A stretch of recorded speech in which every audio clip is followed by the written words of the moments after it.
Good morning to most, good afternoon to others, and good evening to our viewing audience across the pond. I am Jason Miles, your host, and welcome to another episode of This is Revolution Podcast. Before we start, if you're new to the channel, please hit like, please hit subscribe, and don't forget to hit that notification bell so you are alerted whenever we go live, as we are constantly adding new shows and doing cross streams with other channels instantly. Also, just 2 more days, today and tomorrow, and MT said she's down to do a special fundraising stream, maybe tomorrow morning, for Kayfabe, a feature-length documentary about the way we consume media. Discuss the rise of cable news, or as most people call it, mainstream media, and we juxtapose it to pro wrestling. Very, very funny, informative, and entertaining documentary. We're almost finished with it. We need your help. Wherever you are watching or listening to this show, there should be links in the description to the fundraising site, Indiegogo. There should be a QR code over my head that you can just scan. It takes you right to fundraiser. Also, before I bring in the gang, I just want to thank all of the subscribers on YouTube and Twitch and all the other audio formats. Without you, we couldn't do this. And if you would like to have access to champagne rooms, past and present, be part of the live virtual audience for the Pascal Robert Mau Mau Hour. Join us for our movie nights. There's only one way. Become a patron for as little as $3 a month or $30 for the year. It can all be yours. Now that we quickly got that out of the way, let me bring in someone that really doesn't need an introduction. My co-host, King of Miami, Florida. The man of the Mau Mau Hour. He is the Pascal Robert.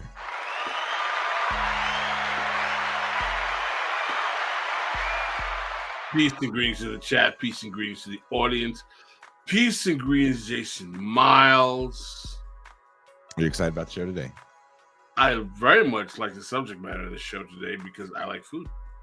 I do have to give a big fat shout out to Jeremy Salmon. If you guys didn't know, Jeremy is definitely a member of the TIR crew. He puts together movie night for us. He was a huge technical help for the live show in Los Angeles. And he connected Arun and I probably 2+ years ago when Jeremy was still doing a podcast. And he's constantly telling me, Jason, you got to get this guy on. You got to get this guy on. He sent me the Dissent piece, and I reached out and some back and forth between Arun and I, and we finally got it scheduled. So I'm excited about this. You know what else I'm excited about? Some may call her a disembodied voice. We here at TIR call her a diversity hire. She is the M. Toussaint. Diversity hire. That's no way to treat TIR Barbie. Wow. Well, the other TIR Barbie. Who's the original? Was Stefan? That would be you. That'd be me. The original Funshine TIR Barbie. We have a serious topic here, and you're over here cracking jokes. I knew you guys are going to be excited about this show because our guest was talking about food in New York. And I'm sure at some point in this show, pizza will come up in the discussion. Yeah. And our guest will probably have some very, very smart guy explanation on why New York pizza is definitively better than any other pizza. And this will be your justification shot, Pascal and Toussaint, for why your pizza is the best. So I'll be waiting for you guys to ask that question if it's not the first. One thing we take for granted, or maybe we're blinded by capitalist realism, is ethnic food and how it can differ in taste and quality depending on not just who's making it, but who they're making it for. Our guest today has a monthly column in Dissent Magazine where he explains to his readers that food is a social product of capitalism. Apocalypse Chow will explore how physical tastes are socially produced. For the first column, Arun explains why the best tasting Chinese dumplings tend to be the cheapest. And this is all a quote from the intro piece. Future columns will tackle the rise of platform foods like pizza, burgers, and sandwiches, the spread of fake bistros in Paris, America's crucial role in popularizing Japanese ramen, the production problem that led Starbucks to invent the Frappuccino. I'm very intrigued on that. Why culinary authenticity is real. And I'll recommend some great restaurants along the way. And I is Arun, of course. As a graduate of the French Culinary Institute, former chef and restaurant reviewer, currently working as an investigative reporter, as well as a guide for historical food tours around New York City, Arun takes a sensual approach to food, one that understands it is a source of tremendous joy and belonging, fraught with fears and anxieties, and a site for heated political battle. How we understand food and cuisine can teach us a lot about how capitalism shapes our daily lives. Food can show us how to build a future rich in social, cultural, and culinary variety, where we don't just rethink labor and work, family and gender, but experience them in endlessly delicious ways. Please welcome. He will also be a disembodied voice on this show, coming all the way live from a bistro in Paris, where I'm sure there's a cigarette hanging out of his mouth as he's talking to us right now. Arun Gupta. A cigarette and un verre de vin. Or I should have said with the holder. Yes. Thanks for having me on. Glad to be here. Thank you for joining us today. Would I be cheating if I asked you to explain the Starbucks Frappuccino creation? Because that was too juicy of a thing to start off with. No, not at all. So this is something that's in my book, Apocalypse Chow. That's where the Dissent Magazine column comes from, and I'm hoping it'll be out in a couple of years or so. It's been an interesting adventure. So what I try and do is use the tools of Marxist political economy to understand taste itself. Now, we see these tools incredibly important and really can help us understand the role of labor, production, distribution, consumption, like, where do you shop? How do you shop? Like, taking the car to a supermarket, buying all these box goods, or even not doing that anymore, Amazon deliveries or whatever. Mm-hmm. But Marxism is almost never, at least in the popular press, applied to taste, because and I make a very strong distinction between the academy and intellectuals and the popular press, and they talk about food in very different ways. And I think one of the big problems with how most people, what you'll see, unless you're immersed in food studies, is scientific reductionism. The idea that tastes are a product of neurobiology, chemistry, physiology. And sure, obviously there is a physiological component to taste. It matters a lot. But it does not explain why we eat the things that we eat, or even why we like the things that we like. And something, I think the Frappuccino is a good way to kind of ease it to it both to like understand some of the tools of political economy, as well as how taste is constructed. I've only ever had a Frappuccino once, and I thought, I'm not going to say it's terrible, right? It's basically an adult milkshake. That's all it is. It's a caffeinated milkshake. And I actually did it for a friend helped me. We did a short film where we were talking about the Doritos Locos Tacos and Frappuccino, because they're both very similar marketing campaigns. But we're looking at it also precisely from the perspective of taste. So I'm not sure when. I think Frappuccinos have been around, like 20 odd years, early 2000s. Yeah. So in Capital, Marx, I think volume 2, maybe volume 3, he talks about the production time problem. Let's say you're a factory owner in the early 1800s in England, and you have a jam factory.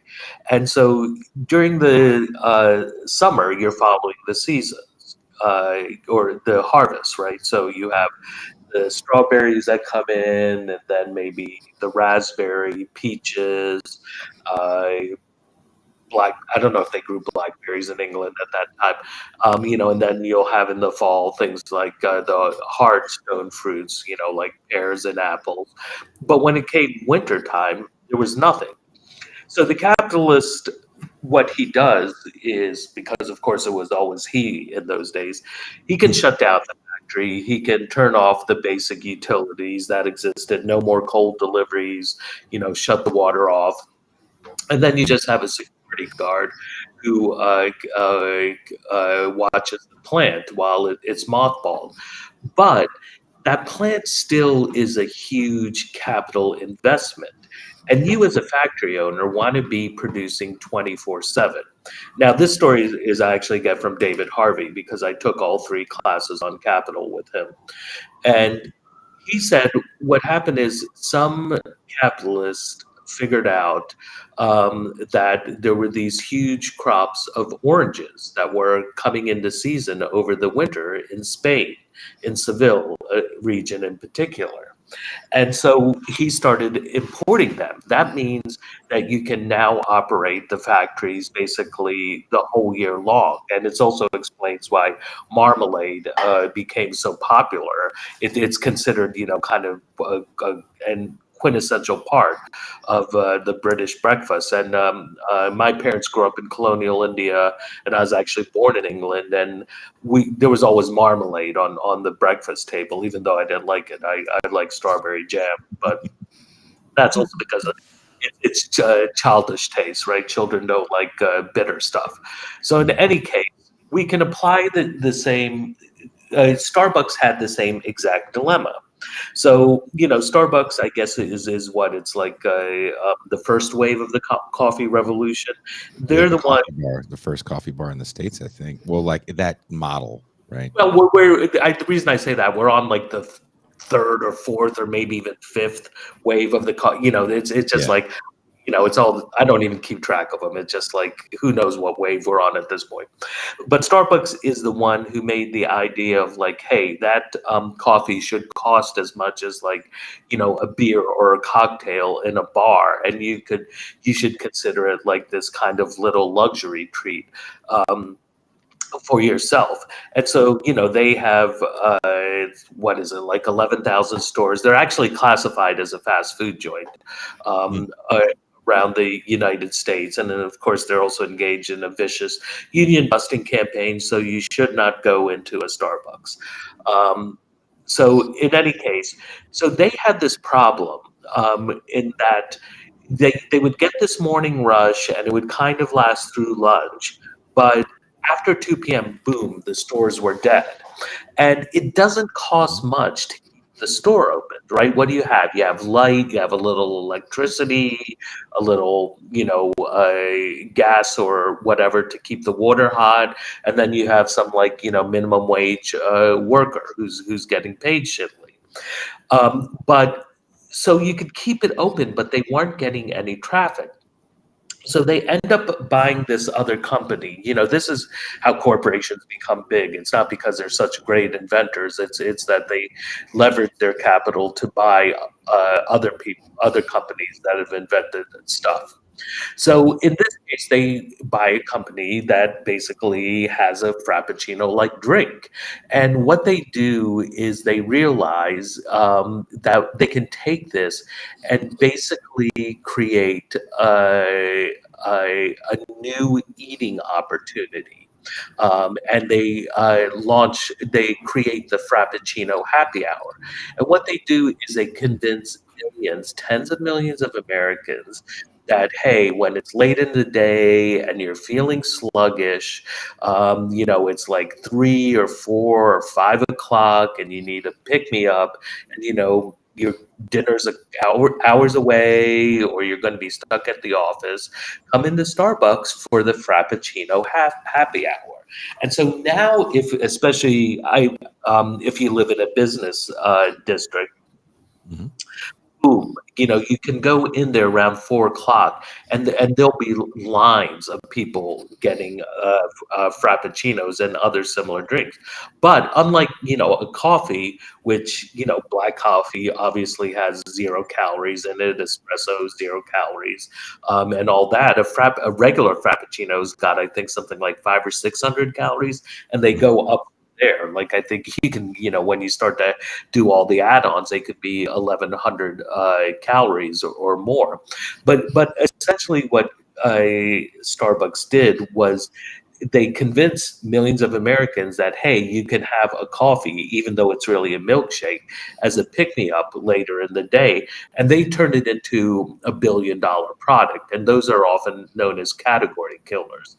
A food product that's making over $1 billion by itself. But what they're doing is externalizing costs onto the rest of society, right? If you are having all this sugar and fat, between lunch, between dinner, people are going to be gaining weight. They're going to be having the risk for obesity-related diseases, like cardiovascular disease, like diabetes, stroke, different types of cancer rise that then society has to pay for. And so, it's an interesting phenomena of how they dealt with what was essentially this production time problem. And so I'll let you jump in if you want at this point. No. Keep going. This is great. Mhm. So, this now. What's also interesting about it is, who was it? Was it Taco Bell that had its the fourth meal campaign? That was Taco Bell, fourth meal. Yeah. Right. And so, if you've ever now y'all may experience this, like, you do fundraising for your show, right? Mhm. So I've published a number of newspapers. I did the Independent, the Occupy Wall Street Journal, some others. And there's a rule in fundraising. The person most likely is to give you money is a person who has already given you money. And this is this hard and fast rule of the fast food and processed food industry. You'll see these statistics about, like, 80% of Americans visit McDonald's every month. And don't quote me on these numbers. But McDonald's, though, they actually segment their customers into different groups. And there's heavy users who come into McDonald's, I think, at least once or twice a week. And then there's super heavy users. They're coming into McDonald's more than 3 times a week, often every day. And the thing about, like, the super heavy users accounts for, I think, like, less than 10% of their customer base, but they produce over 60% of their revenues. And so I actually found, something from like decades ago, where McDonald's was doing the same thing, that they were trying to invent a new meal. And so what we literally have is companies who are basically trying to get people to shove more food in their pie hole, more highly processed, fatty, sugary, salty foods. And don't get me wrong, there's a lot of processed foods that I love. Like, I love Doritos, I love Oreos. I'm not a fan of them. They're almost all terrible. I do like Popeye's fried chicken. That's about it. You are a good man. That's why. But I think McDonald's hamburgers are terrible. They don't taste like shit except the condiments. It's Which is interesting that you better. say that, because I moved to Mexico in the last 2 years, and there is one McDonald's kind of around me within a 50-mile radius.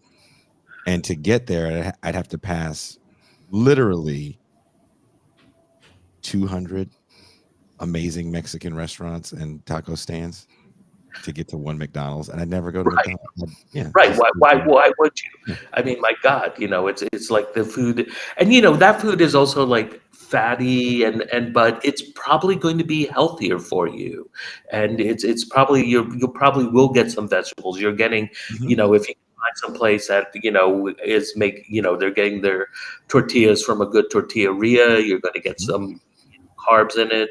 You can load up on all those delicious salsas. Hey, salsas are vegetables. Yeah, I mean, there's so much better food to have than crappy fast food, and often fast food is not the cheapest stuff out there. Also, No, not at all. Pascal, I know you have some questions. Yeah, I definitely do. Aaron, I really appreciate your article, as I was telling you when we were in the green room. Uh, One of the things you explained so eloquently in your piece is how political economy shapes much of the cuisine we have in America, and especially related to immigrants. Can you elaborate on that for our audience, on how the correlation between the political economy of immigration often affects how we get certain types of foods that we have access to uh, within our cuisine palette?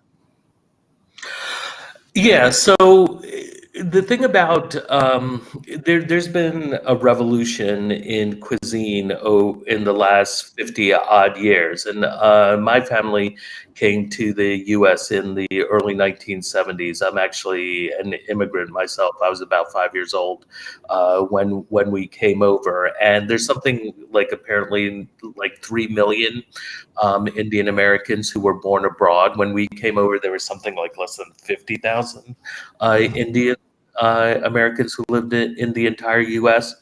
And so, what immigrant communities do is they will often bring their food culture over with them, because food is an incredibly important connection to the homeland. It's like at this point I describe cuisine, not diet, not food, but cuisine as a symbolic language that we eat, because it just embeds so much about culture, about gender, about spiritual beliefs, about work, family. There's so much to it, and it's a practice you do multiple times a day. So it becomes very important to identity formation. And even though I'm an immigrant, I was essentially enculturated in the U.S. And what I say is, if it wasn't, the way I know I'm Indian is because of Indian food, and in particularly the way I know I'm Punjabi is because of Punjabi food. So what immigrants are trying to do, especially as technology has and supply chains, management, retailing, all that has become so sophisticated, they're trying to recreate food ways in their adopted country. And so they're, trying to source the authentic ingredients. And I totally argue that culinary authenticity is absolutely real. They're trying to source authentic ingredients, or if they can't, you'll have farmers who'll start to grow them within the United States. You'll see like what happened. I grew up outside of Baltimore, and I saw this development happening in the 70s and 80s. Like the first stores where literally Indian families had stores in their living rooms, like grocery stores, right? And in fact, my folks, for years, we had a sari store, a clothing store in our basement.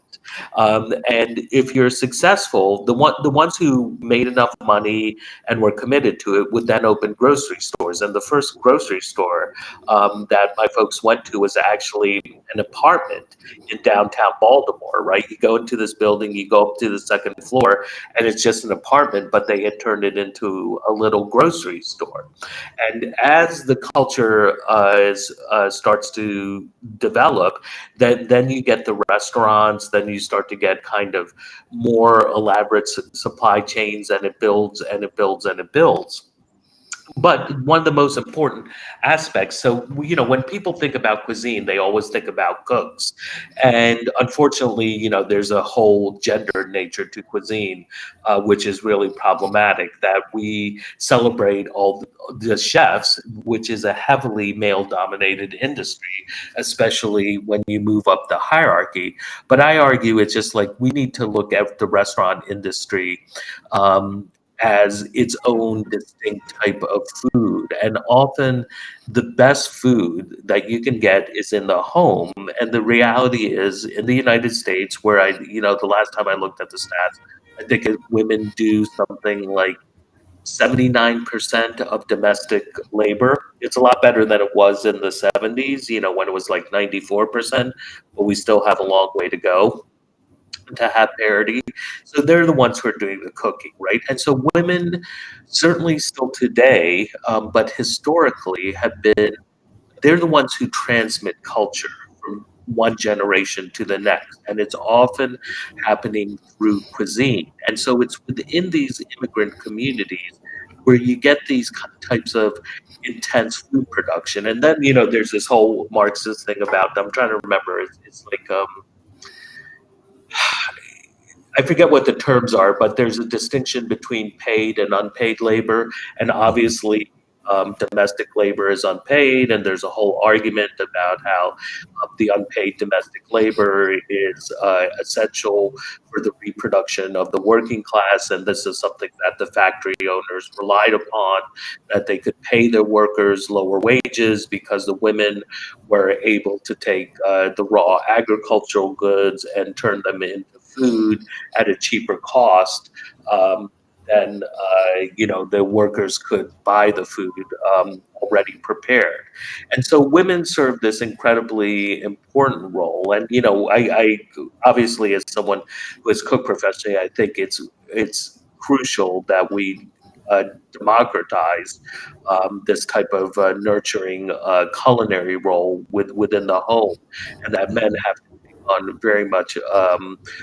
Right, someone said socially necessary labor in the comments, and that men should, be taking on this type of social necessary labor. But because immigrants also tend to come with significant support networks, and there's also obviously exploitation of immigrants, both within their community, outside of the community. What I'm looking at, particularly the dumplings piece that people, they can read it on either Dissent or my Substack. If you can throw the link to my Substack up there in the comments.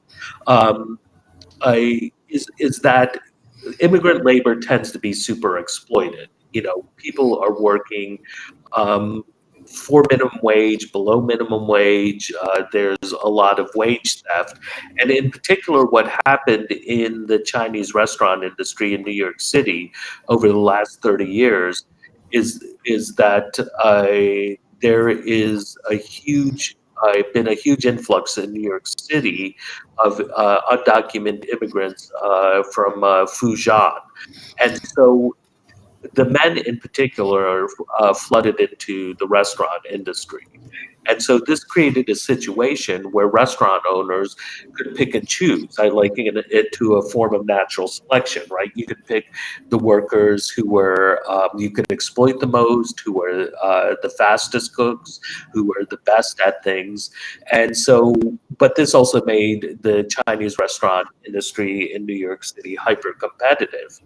And so on the food tours that I go on, I take people to this one particular dumpling spot in Manhattan, Chinatown.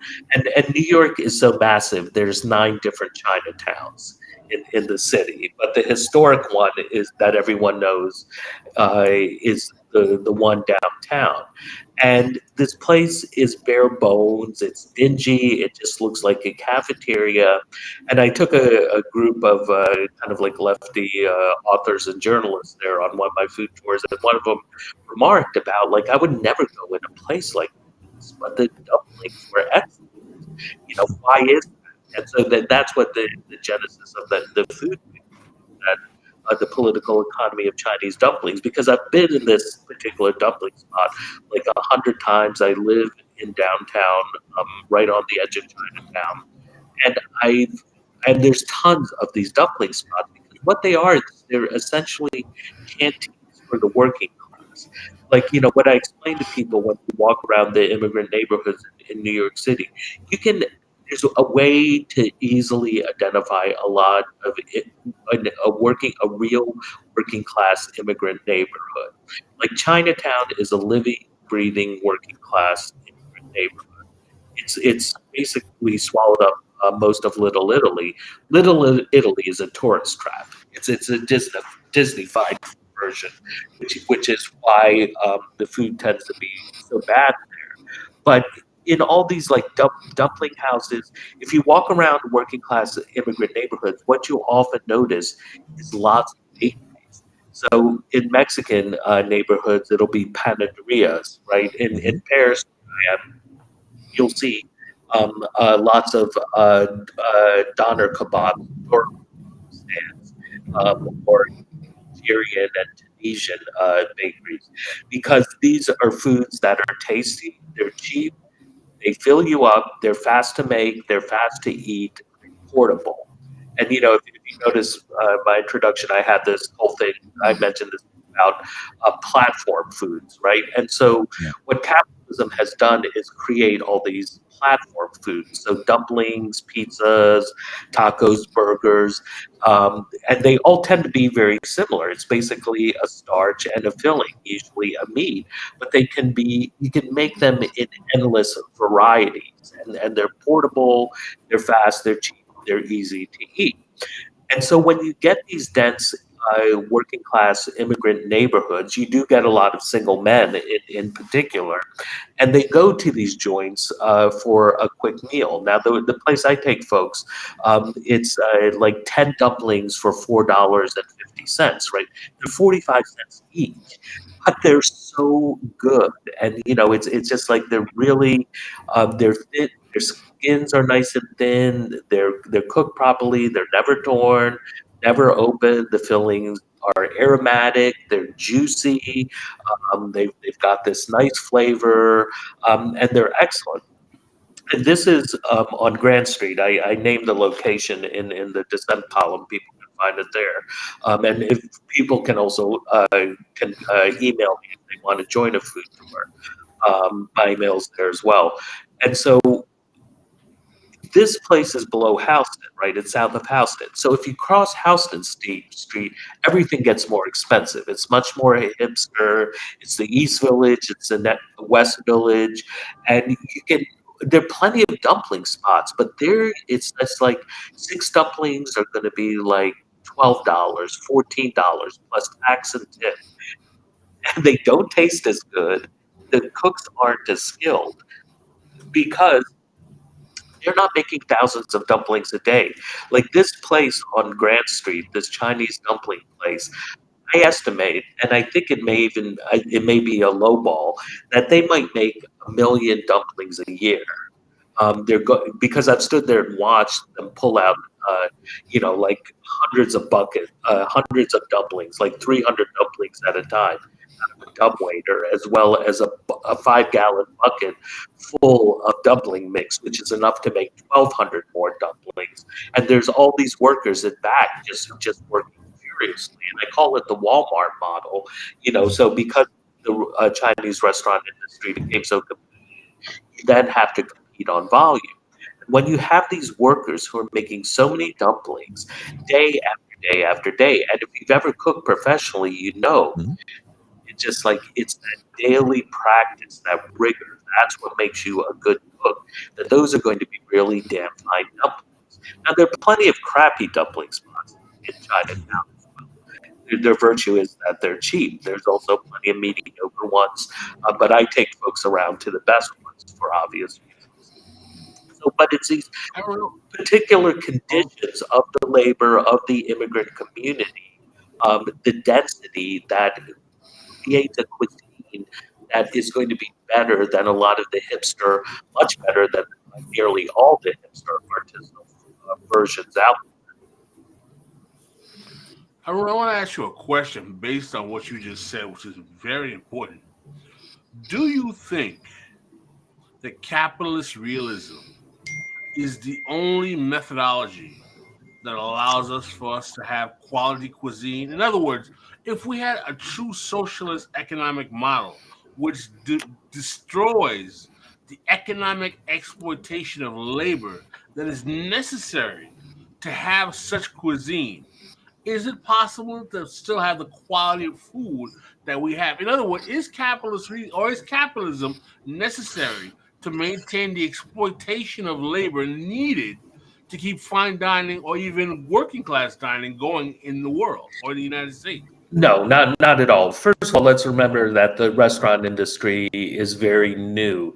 It only goes back really to late 18th century England, France, and even then, it's only post World War II where it starts to become common for families to eat out. And we can get. I don't want to get into arguments about capitalist subsumption, right? That everything is ultimately within the capitalist system. But I know for myself and for my mom as well, who's a fantastic cook. She makes amazing Punjabi cuisine, and she's so good. She had her own catering business for a while.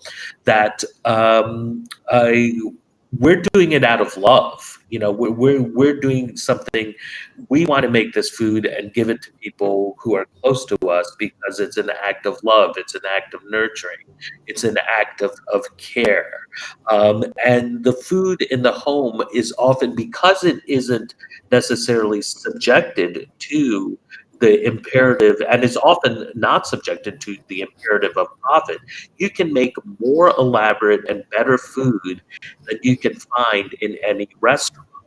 Now, I think restaurants can do certain things extremely well, and some things extraordinary well that you can't find in the home. But that's why I make a distinction between restaurant, the let's say restaurant cuisine and home cuisine. That there is some overlap, but they are also two very different things. And the thing is, and I tell people it's just like, you may think you've had Indian food, and specifically I'm talking about North Indian food, Punjabi food. You may think you like it, but unless you've ever eaten in a Punjabi home or been to the Punjab, you've never had real Punjabi food. It is very different from what you see in the restaurants. And I think it's also much better that you can get nearly anywhere in the US. And I think the thing about socialism, I think it has much more potential for variety, for different types of production systems, that we can have much more delicious food under socialism than we have under capitalism. Capitalist food is mostly garbage. That's a fair response. Jason, I was actually going to see. I know MT had something she wanted to add. I wanted to ask, if I go to a pizza place in New York City and I don't see any Italians, should I eat at that pizza place? Ooh. Well, I mean, the question is like, are you talking Italian or Italians, right? wow. I'll take a little Jersey Shore. Answer. I actually understand what that means. I did not see that one coming. Can you explain the difference between the I and E? Hey, what are you talking about, huh? What are you busting my chops for, Jason? I mean, forget about it. Get out of here. An Italian. Actually, one of the highest compliments I got a few months ago, I was checking out a new Italian sandwich shop on the Lower East Side, and the guy was, and we're talking about Italian sandwiches, and he just turns to me and he's just like, "You from Bensonhurst?" He thought I was Italian. You're one of those dark ones from the South. Exactly. Sicilian paisan. Okay. Well, I wouldn't worry. So, why don't we talk about the pizza belt theory? This is not mine. It's I'm blanking on his name. He's one of the guys who started Serious Eats. And if you Google Ed something, he's written a book on pizza before. But he has this theory, and I think it's correct, that the best pizza in the United States is to be found in a belt that goes from northern New Jersey through New York City, and it ends in New Haven, Connecticut, where there's like two or three fantastic pizza places. And I argue the belt buckle is Brooklyn. And the interesting thing about New York City is that, Queens is incredible for its international cuisine. Queens is, I think, probably about the population of Houston, like 2.3 million, and it's majority immigrant. But there's no good pizza to be had in Queens. Meanwhile, right next to it is Brooklyn, which has all this incredible pizza. But this is historical legacy, because the thing about you can't have there's this mistake with cuisine that it comes from chefs, it comes from professionals, it comes from cooks, but you can't have real cuisine without eaters. It's the eaters who kind of regulate boundaries of what is and isn't belong in that cuisine. That's why for the longest time you could not find, and it's still hard to find, thankfully, blueberry bagels in New York City. Because New Yorkers are like, well, what the hell is this? Blueberry bagels? That's garbage. Or what is it? The Asiago and sun dried tomato bagels. What is this crap? Give me a sesame bagel, a poppy bagel, an onion bagel, right? Maybe an everything bagel. But all these like ridiculous inventions just don't fly in New York City. But in terms of pizza, it's just like I think New Yorkers in general know good pizza, and the reason pizza is such a quintessential New York food. Let's see who can answer this. Is because New Yorkers turned it into a sandwich. And do you know how did Is they the way we eat it? We fold it. We fold fold the it, pizza. exactly, the fold, right? And so what that does, it's portability, and this is very important in terms of social reproduction. Once you do the fold, it's basically a sandwich. It's two pieces of bread with a filling inside. You can now walk down the street and eat. You can grab a slice and be on your way to your appointment, to your job, to the subway. It has that portability and transportability that enables your rapid social reproduction. And that is why I think pizza is so just indelibly part of New York culture. I'm just glad that you excluded that monstrosity that comes out of Chicago. That people try to I was going to ask you about that before you. That's a casserole. The deep dish is not pizza; it's a casserole. Thank you. Thank you. I feel good. Is there no real Italians in Chicago? Is that what you're saying? You're going to shit on the complaint? Well, I think there's plenty of Italians in Chicago, And hey, I love Italian food. I love red sauce joints. I love Italian sandwiches. Red sauce joints. Oh, I want. This is a gang war that I want to see. Is Chicago Midwestern Italians versus New York Italians? They're all dressed like Danny Aiello and do the right thing. But in terms of like cultures bringing their cuisines over, there are cultures who didn't.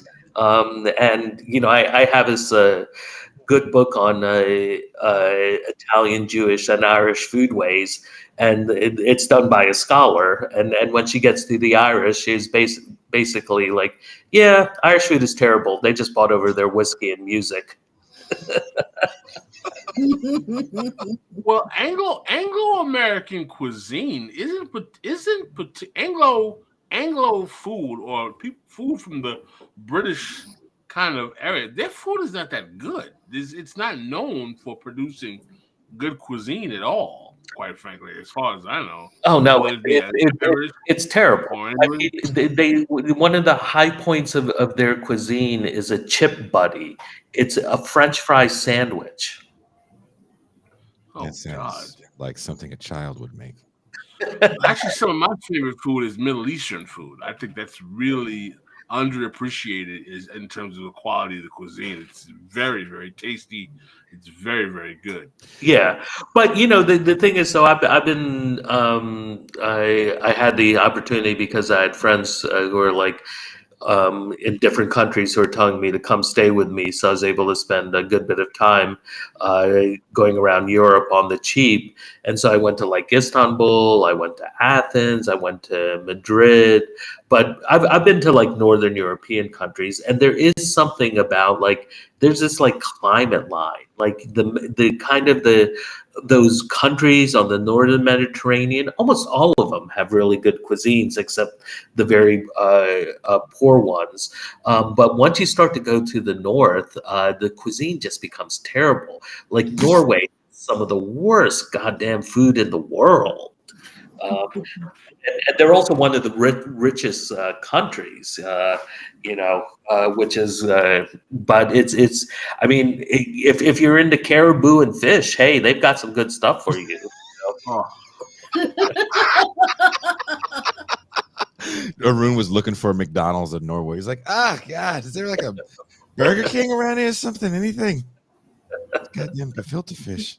Yeah, no, I had some good fish in Oslo, so. I do want. I wanted to ask you another question, also, Arun, if you don't mind. Go for it. How have online food delivery apps such as Uber Eats affected the political economy of cuisine and food production? Well, so I tell in the book when I'm talking about American cuisine, so I love bacon, and in fact, the title of my book for a long time was "Bacon as a Weapon of Mass Destruction," and so, but now you can like basically. You don't have to do anything. We've even moved beyond push button. You can be like, "Hey Alexa, I want a BLT and fries from such and such joint," and have it delivered to me, and it'll order it, it'll pay for it. All you need to do is open the door, and it'll be there, in 30 minutes or an hour or so. Whereas when we think about like what it was just like a few centuries ago, and when we think about human history, it's just like a few centuries is really not that long ago. So we're talking about colonial America, like around 1700, late 1600s. Now, if you wanted bacon then, what you had to do, pigs were very common in the colonial America. They were very well suited to the forested environments. They could forage on their own. They could protect themselves. You just fed them scraps. There wasn't the land to raise cattle or sheep, and in fact, through the 19th century, there was this phrase called the tyranny of the pig, because Americans ate so much pork because it was so easy to raise. But if you wanted to have bacon, here's what it usually involved. The woman, and it was usually the woman, would straddle the pig. She would clasp it tightly between her legs. She'd pull the snout up. She'd take a knife and slit the throat. And there's usually a bowl there to catch the blood because you're not wasting anything. Then she would butcher the pig, and of course we're not talking big pigs here, right? Maybe they're 100, 150 pounds or so. You have to like quickly cut up all the meat. You're saving virtually all the organs, and then you take the meat and you have to brine them in barrels. And there are particular cuts, obviously, that would be used for the bacon more than others. But usually you were brining most any meat that you were going to save. And then you have to brine them a while. But that, of course, means you have to have the barrels, you have to have the salt, the water to make the brine. You had to build your own smokehouse. And then after they had brined, I don't know, like maybe a week or so, you would hang them, or at least a few days, you would hang them up in the smokehouse. And for weeks, you would have to slowly smoke them. And finally, at this point, you had meat that was preserved, that you could then eat. But even then, you're just not going to eat it like that. What you're going to do is you're going to cut off a piece, you're going to throw it into corn pone, you're maybe going to throw it in with some beans. So it was incredibly involved and laborious process, you know. Whereas now, like I said, you can just talk. You can get that bacon delivered to your door. Of course, all this labor behind it has been mystified, and you know we have these army of delivery drivers who are making. You know, you have the cooks, you have the delivery drivers who are making all this happen. And, you know, of course, this is only really being used by maybe 10 to 20% of the population on a regular basis. They're probably the ones who are accounting for the vast majority of deliveries. But, you know, I think what it means is you get certainly inferior cuisine. It's not as interesting. It's completely socially alienated at every level, and it's not going to be as enjoyable. One thing I've noticed is if you watch fast food commercials, so fast food is eating alone, right? Something like 20% of meals in America happen in the car alone, right? But if you next time you see fast food commercials, notice they're always eating with other people. There's always this kind of shared experience, right? And I think that's one of the worst things that we don't think about. And again, that's a very Marxist idea, the social alienation. We were thinking much more about labor and production. And of course, those are types of social alienation. But you as a consumer you're alienated from the product, and you're also alienated from the worker who made the product and the worker who delivered the product. And I just, you know, like I never get delivery food.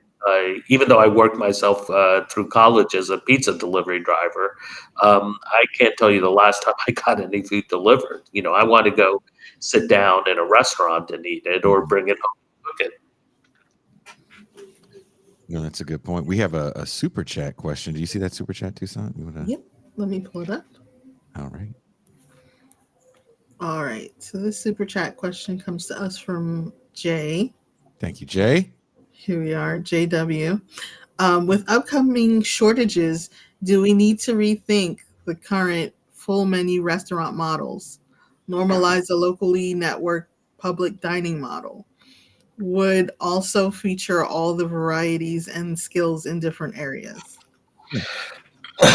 Well, I would caution against peak food. There's been peak everything, peak oil, peak water, you know, because the problem, even if, for one, there's already shortages, right? You know, Raj Patel wrote that really important book 15 years, 20 years ago called Stuffed and Starved. You know, that there's like millions of people who are overnourished billions and billions of people who are malnourished. You know, there's plenty of people who are starving around the world already. And so there are shortages already. But the idea that there's going to be some sort of pervasive food shortages, I think is completely, it's overblown, and it misunderstands how capitalism works. Capitalism is nothing if not very creative at making sure wealthy people get all the things that they want. And so there'll be fine dining as long as there's a human civilization. I would also caution against the idea of localism, regionalism, seasonality, and organic. For virtually all of human history up until the last century, localism was a curse. Seasonality was a curse. Organic food was a curse, right? Humans were constantly battling hunger, starvation, and often famine. And, you know, the idea of, I think, eating locally is, you know, I think it has some merit, but we still want to have trade. I'm actually writing something now for Dissent for my next column about this would there be bananas under socialism, this debate. And I think there's this kind of reactionary impulse that trade is bad. And first of all, there are different types of trades. There's trade in goods, and we do have to question what type of trade would exist that's sustainable and democratically produced. But there's also trade in ideas, and there's trade in people. And I think in a world that is socialist, that is liberatory, that is democratic, we would have a lot more trade in people, that people would have the freedom and leisure time to go on long, slow journeys to other parts of the world, and that to experience cuisines where they developed and where they're probably going to be the best potentially in the world. The reason I hedge on that is I've had Korean friends tell me, a couple of Korean friends say that the best Korean food is in Los Angeles, not South Korea. And as one explained to me, it's just like it's the quality is better. There's more variety, and it's cheaper. And you have a massive Korean American community who knows what this food it should taste like, who knows how to cook it, who knows how to source it, who knows how to eat it. So, but I need to be going soon, unfortunately. I'm really enjoying this conversation. But it's Paris, and it's Saturday night, and I need to have some foie gras and fine food, other fine food, foie gras. Oh, tell the truth. You're going to a rave. You're going to a rave, and you're ecstasy. I'm going to McDonald's for a Le Royale. L'Oreal with cheese. Thank you very much for joining us and taking the time to talk to us while you're in Paris. Wherever you are watching or listening to the show, there's links in the description to his monthly column in Dissent. He is Arun Gupta. Thank you very much, Arun, and have a very good night in Paris. Thank you, guys. Thank you all. That was fun. That was fun talk. I wish we could have had him for a little bit longer. Great conversation. I had so many other questions. The one question I had for him that I really wish we could have asked, because he does kind of shit on Portland on his in his piece, and I wanted to ask him what he had against Portland. I wanted to see if we had similar opinions about Portland. You got against Portland. Poor quality of food. He all but said, "Hey, those people don't know how to season their chicken." Hey.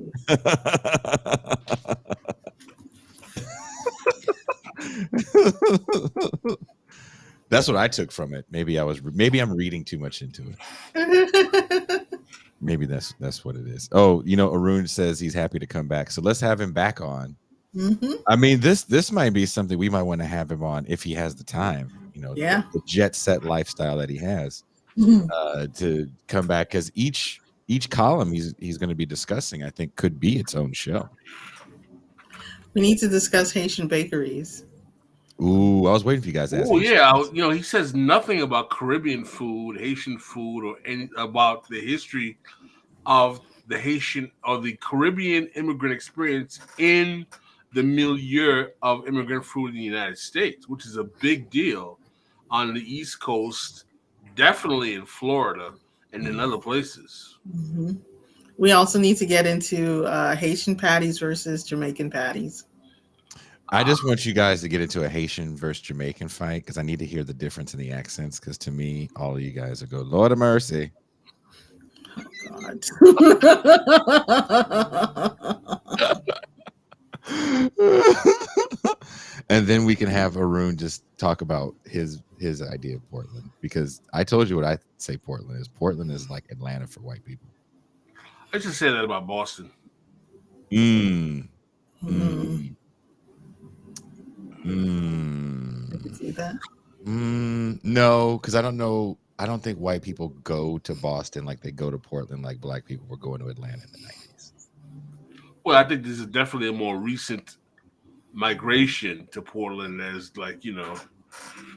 the mecca of the post-industrial. Remember when Portland was like in the cover of Time magazine for having all the neo-Nazis, and then the next week it was Portlandia. Like everybody forgets that. Oregon has really interesting kind of reactionary history to it. I mean, yeah, history. History. Yes, Portland. See, we don't even call there's the Northwest. Most people refer to the Northwest by the names of the major cities. They don't refer to the Northwest by the states. It's the PNW. You don't think of Washington, you think of Seattle, because the rest of Washington isn't Seattle at all. And no one likes to add Montana in the Northwest. And no one likes to think about like Idaho as part of the Northwest as well. Which I find it, as someone that spent too much time in the Northwest touring, it's an interesting place, to say the least. I don't know if you guys have. Sean Moon says the Klan basically wrote the original Oregon Constitution. Yeah, I mean, again, I think people think that they're all gone now. I'm like, I don't know why you guys think that, because it wasn't that long ago where they were taking over the state house over government land. It was what, 4 years ago, 5 years ago? Steve says the rest of Washington is Alabama. The rest of New York is Alabama. There's a person that watches the show that's in Spokane. And I remember my first time in Spokane, I was like, whoa. I thought all of Washington was Seattle. And Washington said, no, we're not. No, we're not. There can only be one. There can only be, like going to Virginia, and you go to Southern Virginia and Northern Virginia, two different worlds. Someone said there's so many white supremacists in the Pacific Northwest. I'm like, damn. It can be bad. It can be uncomfortable in certain parts of it. It can be very uncomfortable, especially when like the families walk into a place and they have like the his or hers firearms and shit on their person. Mm. Like if you are at a McDonald's in northern Montana or western Montana and you see a family walk in and the wife has her pink 9mm showing, it's like, ooh. And Fox News is playing on the TV. It's like, use the bathroom, get your coffee, and get back on the road, because this is not where you should be stopping. Get those guys some pizza instead. They're doing a lot better. Well, one thing I knew would be a consequence of this show. It made me hungry as hell, boy. That is true. That is true. Yeah, talking about dumplings and all kind of Italian food and whatnot. I'm like, bro, all I had this morning was a bagel. I was like, dude. I'm stuck in my house because there's a massive music festival going on where the population of this city literally doubles. And so I'm not leaving. Do you have anything to cook? We'll see. I think so. I'm looking in my kitchen right now. Like the water was shut off last night. I think it's back on. Two sons of radishes. She doesn't understand that they give you radishes with your tacos here in Mexico. I think they do it in the States too. But you guys live in New York. You guys live in New York. You don't have real taco places. No. Sometimes they give you radishes with your food. Yeah, that's true. It's a every time thing. You get radishes and you get limes. Depends on where you go. Yeah, limes too. Yeah, does everyone drink some Mexican beer? Like the ones here or the ones in the States? Modelo? No, not Modelo. What's the one that they sell in America that everyone drinks? The Mexican beer. Dos Equis? Dos Equis? Not Dos Equis, man. It looks like there's a lot of Mexican beer. Tecate? Damn, there's a lot more Mexican beer. Drink the Mexican soda, Jarritos. I'm not drinking any soda because I'm trying to be slim. Look at you. So for my birthday show, I could do the whole show topless. Oh Lord. You're not looking forward to that, Toussaint, next week? Funshine Barbie strikes again. Before we go, I have to ask Pascal and Toussaint this because they both live in New York. And as we know, Pascal was at the original New York hip hop party in 1973. He was only 4, but every black person that is of age will say that they were there. You won't catch me saying that shit. I was there. I was there. We were all there. It was all of us. How do you feel about the 50th anniversary of You People's music? I have a very mixed feeling about the 50th anniversary of hip hop.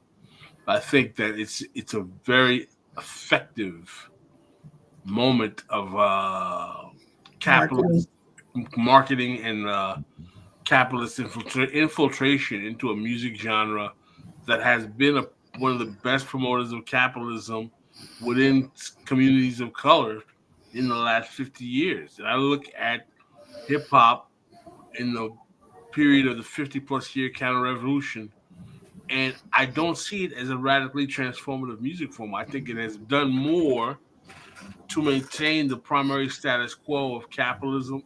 I think the advent of coke rap and when crime became an aesthetic, when crime became an aesthetic of the music in the late 80s, early 90s, it took it down a very, very bad road. And I think there's a lot of reason to not celebrate this art form in terms of what it produces socially within the body politic of communities of color. Not to be a bummer.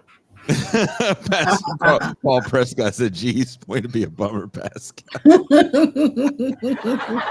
What do you say, Toussaint? You were also at that party, even though you weren't born yet because you're only 28. I was. I cleared the dance floor twice. You know, I'm only 28. Yeah, you invented breakdancing that night. You said KRS-One out here doing freestyles for Eric Adam. Hip hop is fried. Good point. That's just what it is, man. It's not like it was that different beforehand. It's also institutionalized. It's going to be jazz at Lincoln Center soon. Word.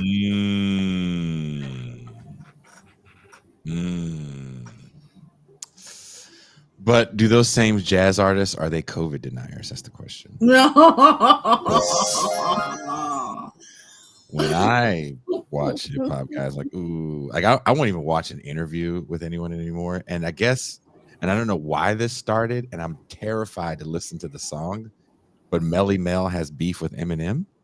Oh my gosh! Oh, that's such. It's not even worth. It's not worth. I don't even want to hear it, dude. Not that I have anything against Melly Mel. I mean, he's way too buff and roided out to have beef with.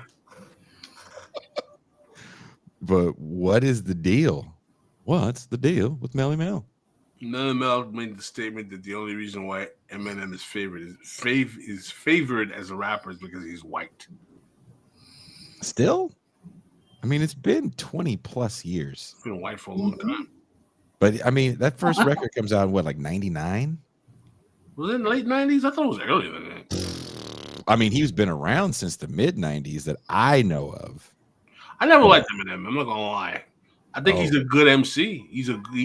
Lyrically, in terms of the ability to produce a lyric that rhymes with another lyric that is catchy, he is skilled. He is skilled. My argument, I tell people all the time, I would have never gone to a hip hop party in all of my years when I used to party where anyone danced to Eminem. Well, that's a different thing, right? Because that goes back to the whole, they don't make the music to dance anymore. As Jazzy Jeff said, it's music to take selfies to at the club. But the thing is, though, you got to remember, my era when I grew up listening to hip hop in the 80s and the 90s, one of the aesthetics of hip hop was it was dance music. Right. Yeah. And rappers danced. Big Daddy Kane danced. Great dancers, too.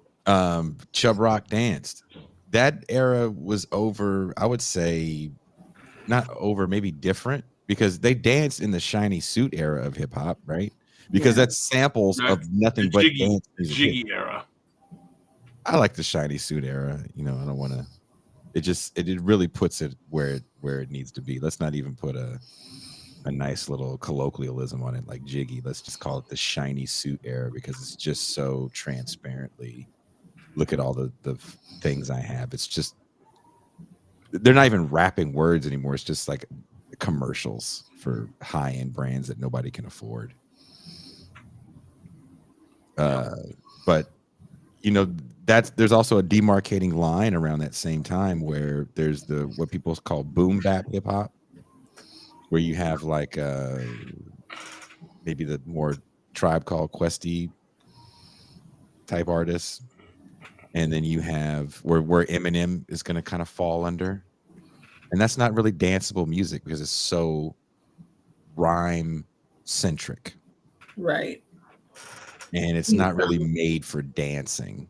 And if you want to dance, then you had the shiny suit stuff if you wanted to dance too, because now we're making a decision that MCs, because of the hammer hate, can't dance. Only clowns dance. And that's really what happens when Third Base and all those guys start picking on MC Hammer. It's that, oh, you guys are clowns. Because look at all the people that danced before when Hammer was still coming up in the late 80s. They stopped dancing. And that music just kind of goes away. It morphs into R&B. Like, well, when I was forget in law school in the 90s and still going to these parties, we were still dancing. So you also were listening to house music too. We were listening to house music too as well, but there was still danceable hip hop being made. Listen, I'm not trying to. Yeah, that's also the end of that era. So you think about. I'm not like trying to crap on Eminem, right? I mean, listen, the guy is in terms of the skill of being an MC, a lyricist, he's very skilled. I'm just saying that I'm not a fan because the things that I like about hip hop, one of them is the beat, the ability to dance, and that, I come from that kind of Big Daddy Kane, those cats. I didn't get that from his music. No, because it's not that. It's taking that to the next level. I do think it's a spawn of that music. I do think so. But he's taking it to kind of a different level that's really more Rakim. I'm centered in the lyrical ability and how I can take different rhyme patterns over different beats and flip this in a way that you guys have never heard it. Whereas the other guys were rocking parties when people didn't give a damn what you were saying because you were yes, y'all, and it really wasn't that fresh, and it was all battle stuff. My name is Pascal. I took your gal. It's like that's the kind of overly simplistic stuff you're gonna get over a disco beat. Which we're talking about 4 on the floor disco stuff slowed down a little bit so you can talk over it, and it's to keep the crowd moving and dancing. And by the time you get guys like Rakim, that's like thinking man's hip hop. Stuff is a little slower. It's definitely more jazz based, introspective lyrics where you just have to what did he just say right there? Like, I gotta rewind that and hear that again. Like, oh my God. And even KRS-One isn't really music to dance to. You got some beats, you got some boom baps. Yeah, but it's not really. You can't name a KRS-One song you're going to put on the dance floor. Everyone's going to just fucking rush the dance floor. Oh, The Bridge Is Over. Step into Rapture. Yeah. Yeah, I guess that's one. I would say The Bridge Is Over. The Bridge Is Over got a tight beat.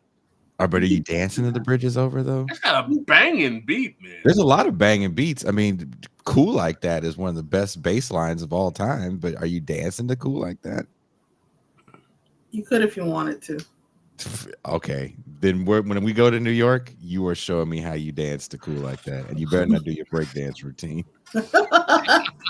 Take out the cardboard. Take out the cardboard, yeah. Like it's a it's an interesting time in rap where there's stuff to dance to and there's guys that don't really make danceable music. And right now, Nobody's dancing now. nobody's really dancing now.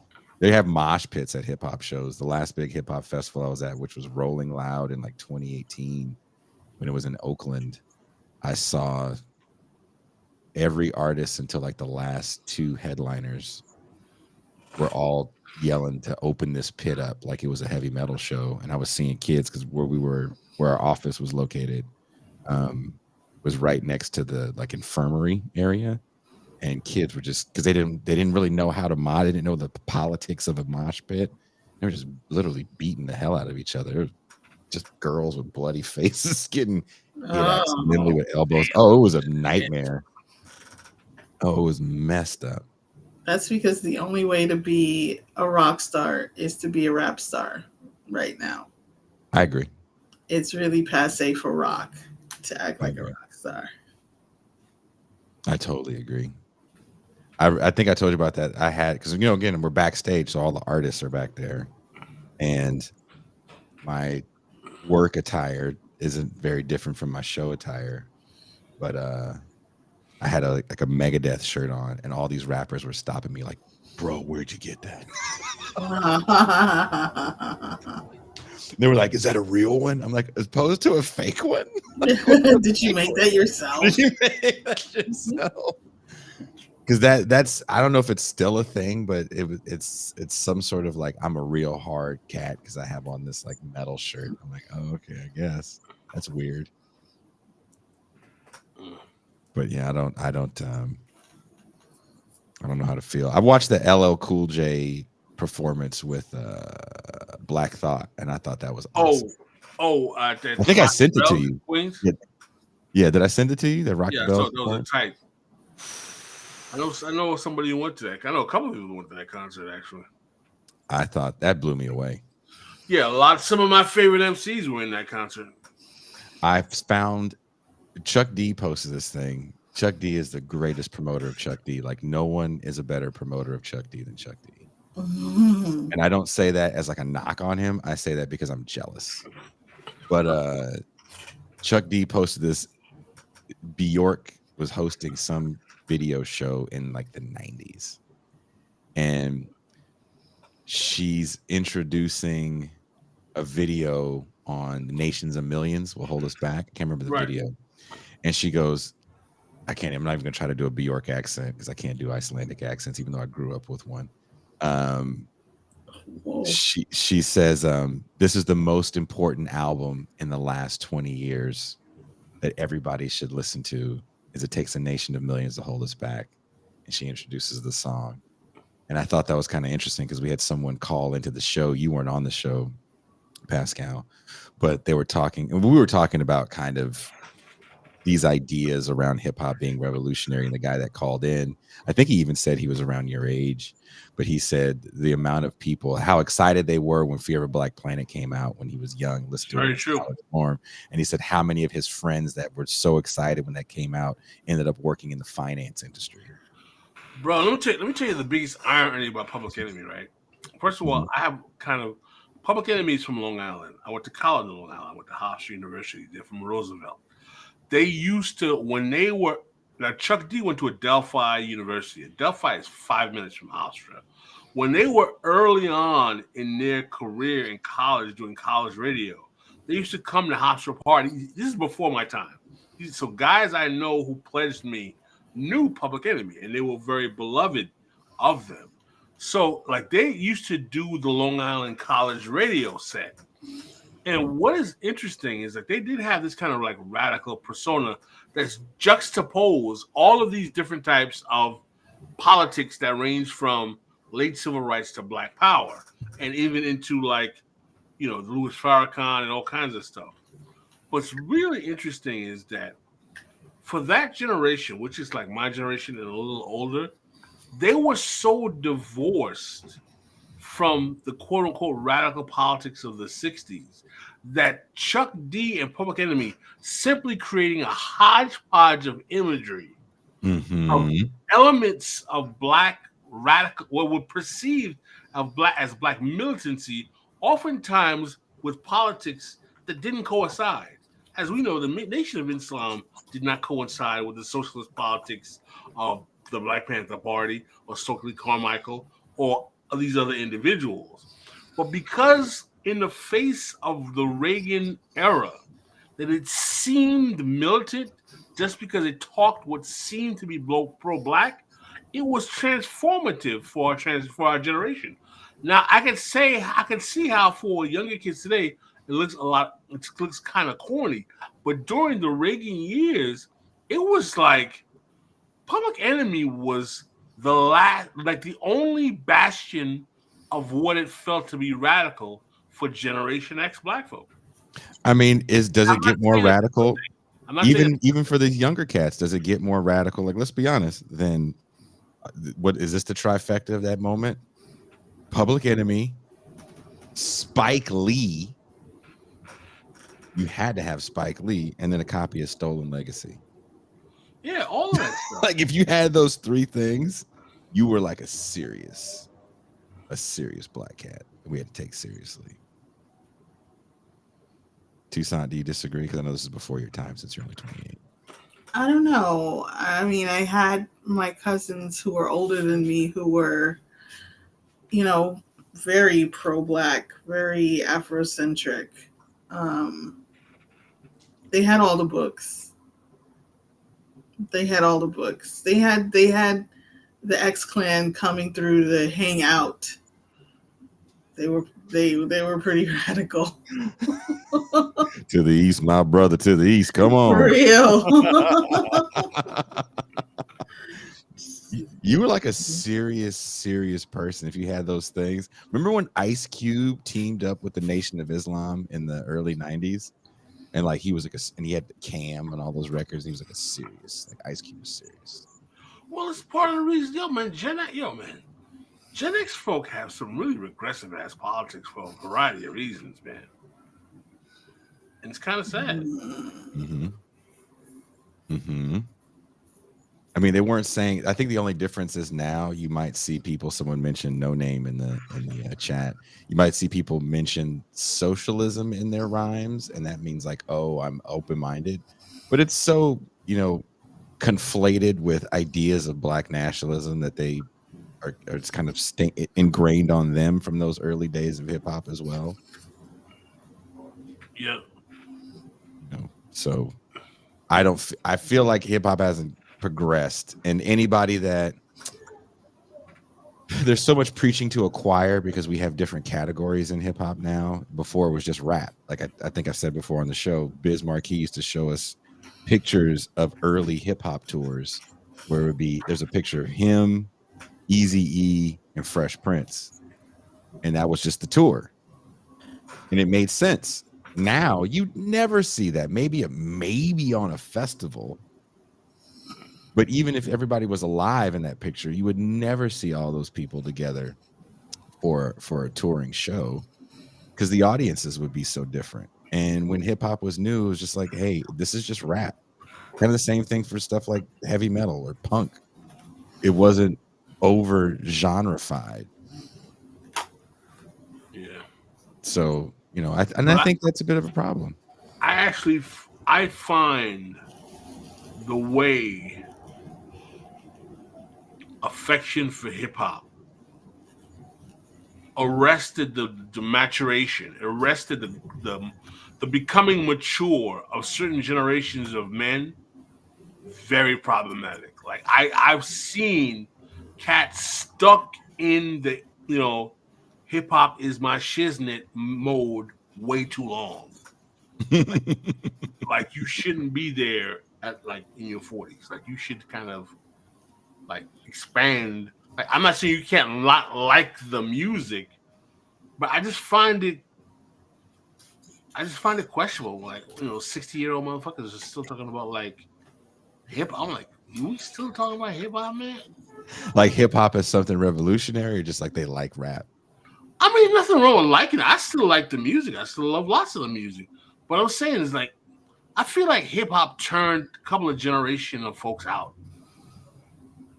They just turned them out. They're like, it's just a music form.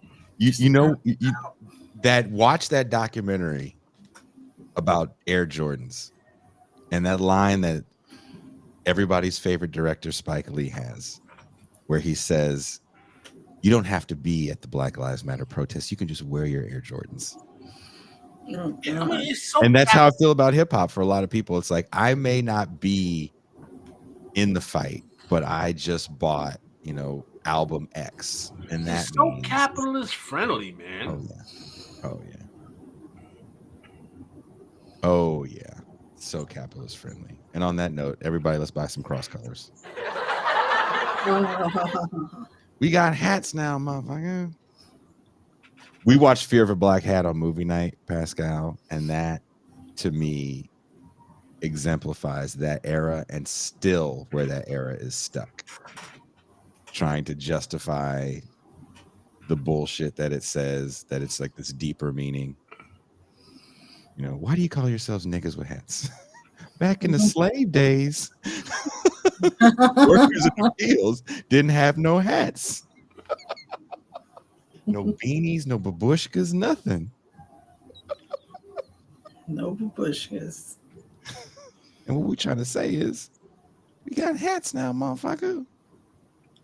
So, as Sean Moon says, commodify your dissent. Yes.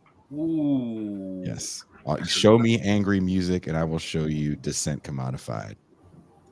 And what do you get when you commodify dissent? You get pop punk. You get eating niggas' ass.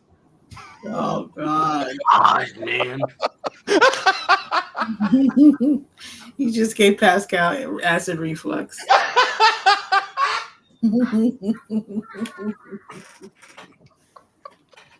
Okay. Eating what? In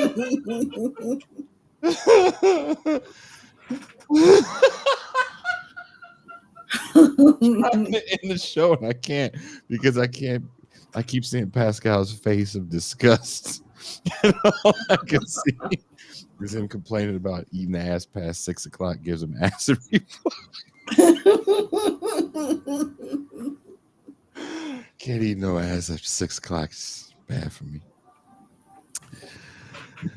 Someone says Jason had to monetize the session. Well, YouTube took down a whole show. The whole show we did with Jean Bajlan's brother got taken down. Are you serious? Has a heart attack. Paul Why? Prescott said eating ass is resistance. I think Lennon or someone said that. Oh, he looks so innocent.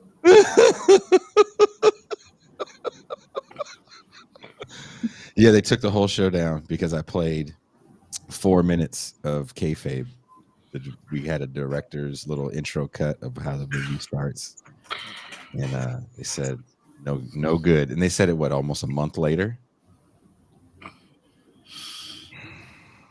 So definitely, Sune, thank you. Arun couldn't get the show canceled, so Jason stepped in. Leave a like on the way out. On that note, we'll be back Tuesday to discuss. We'll be back Sunday Oh, we'll be back tomorrow morning. Yes, tomorrow morning. We'll be busy beavers tomorrow morning. And we are... Wait a minute. Wait for it. What are we? Out.